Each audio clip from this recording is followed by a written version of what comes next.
प्रेम से, प्रसन्नता से अश्रुपात रोमांच होने लगे, करुणा भाव से नहीं। आप विश्वास कर लो तो भी बहुत लाभ हो, नुकसान की कोई बात नहीं है।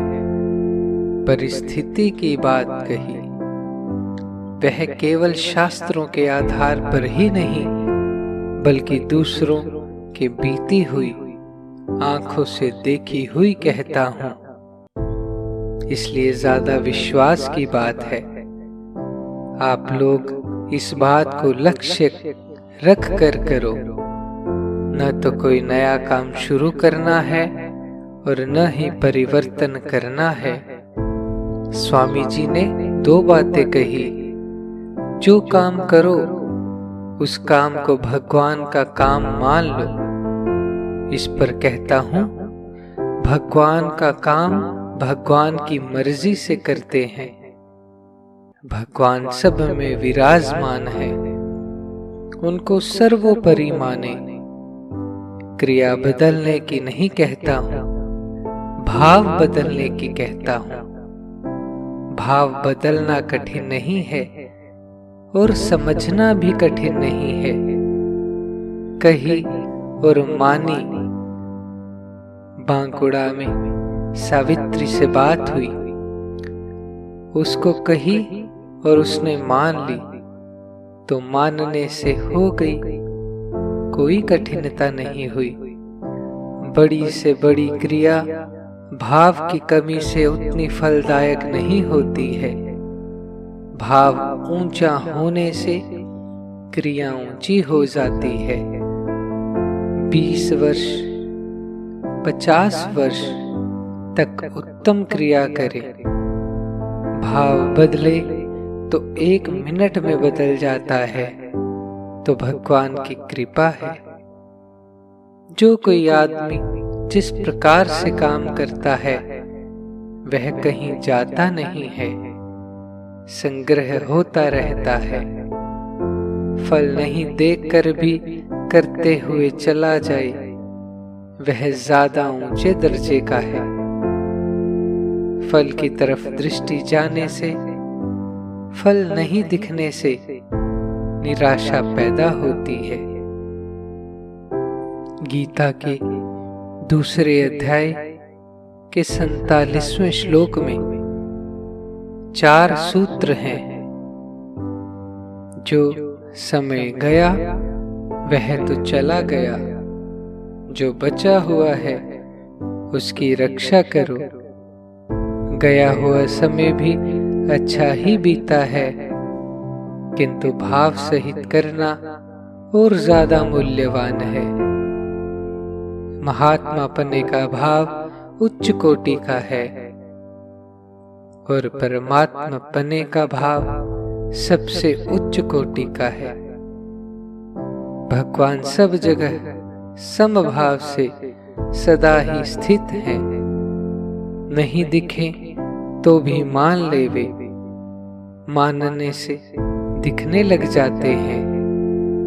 पहले सुने फिर माने, फिर अनुभव में आते हैं, फिर परमात्मा प्रत्यक्ष हो जाते हैं।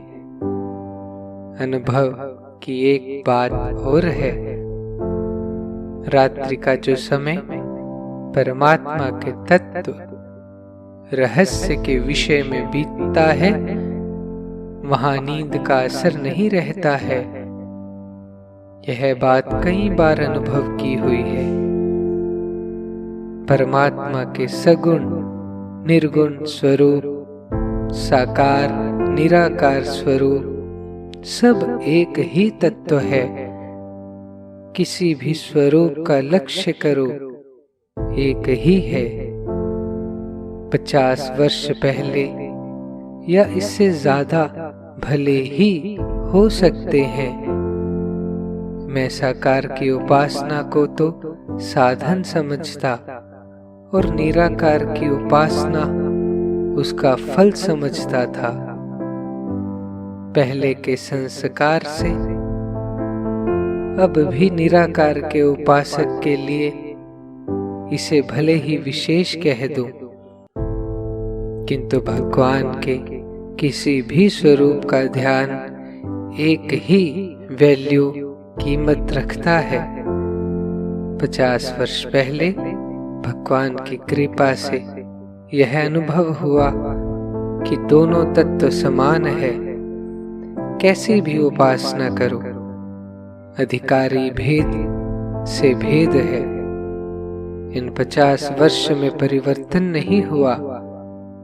यह बात युक्ति से, शास्त्र से, सब प्रकार से है। साधक किसी भी साकार स्वरूप का ध्यान करता है, उसके लिए शास्त्र, महापुरुषों के वचन और चित्र ही आधार है।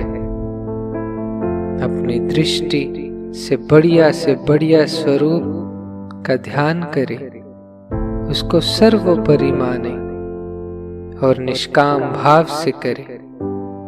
सूक्ष्म से सूक्ष्म निराकार का वर्णन किया जाता है, उससे यह विलक्षण है। साकार के स्वरूप को श्रेष्ठ माने, परंतु उससे भी असली स्वरूप विलक्षण है। साधन अवस्था में निर्गुण निराकार, सगुण साकार दोनों ही माने हुए, कल्पना किए हुए हैं। जो असली स्वरूप है वह फल है, वह एक ही है। गीता के 13वें अध्याय के 24वें श्लोक में आया, ध्यानेनात्मनि पश्यन्ति केचिदात्मानमात्मना अन्य सांख्येन योगेन कर्मयोगेन चापरे। अर्थात हे अर्जुन, उस परम पुरुष परमात्मा को कितने ही मनुष्य तो शुद्ध हुई सूक्ष्म बुद्धि से ध्यान के द्वारा हृदय में देखते हैं, अन्य कितने ही ज्ञान योग के द्वारा और दूसरे कितने ही कर्म योग के द्वारा देखते हैं, अर्थात प्राप्त करते हैं। शास्त्र का प्रमाण श्रद्धा, रुचि बढ़ाने के लिए दिया जाता है। शास्त्र को आदर देने के लिए भी देते हैं। फल असली होने से असली है। श्रद्धा की कसौटी पर तो असली है, तर्क की दृष्टि से नकली है। इसलिए साधन सच्चा है, यह मानना ही श्रद्धा है। कुतर्क के लिए फल विलक्षण है, यह कहना है। साधक को तो असली नकली का पता नहीं है, इसलिए भगवान इसको असली मानते हैं। अपने को भी असली ही मानना चाहिए। जो सिद्धांत की बात शास्त्र, तर्क और अनुभव से सिद्ध हो जाती है, अकाट्य हो जाती है, वही सिद्धांत है। वह तो एक ही है, मान्यताएं अनेक हो जाती हैं। सिद्धांत की शाखाएं तो हैं, ईश्वर का स्वरूप कैसा है यह अपनी अपनी मान्यता के अनुसार है। ईश्वर है, यह सिद्धांत है। ईश्वर की प्राप्ति सभी देश काल में होती है, यह सिद्धांत है। ईश्वर की प्राप्ति में कोई भी किसी को बाधा नहीं पहुंचा सकता है, यह सिद्धांत है। आपने स्वयं ने ही रुकावट लगा रखी है। परमात्मा की प्राप्ति में वर्ण आश्रम भी बाधक नहीं है। जल, स्थल, हवा में भी प्राप्ति हो सकती है। सिद्धांत तो अकाट्य है ही। मानने वाले के जिस प्रकार सुगम रहे और जो मानने में आ सके उस मान्यता को भी अकाट्य मान ले तो काम बन जावे। भगवत विषय में कर्मों का स्वतः होना ऊंचे दर्जे का है। भजन होता है यह तो समझाने के लिए है, उसकी स्थिति हट नहीं सकती है।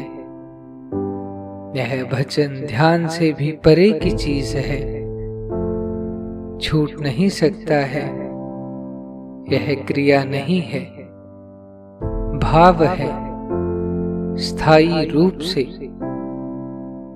दूसरी बात यह है कि उसमें होता है, करता है, ये शब्द गलत है, समझाने के लिए है। क्या शब्द कहूं, मिला नहीं, कह नहीं सकता हूं। गीता में भक्त और गुणातीत के लक्षण बतलाए हैं। वहां यही कहा है कि ये स्वाभाविक है। नारायण नारायण नारायण, श्रीमन नारायण नारायण नारायण।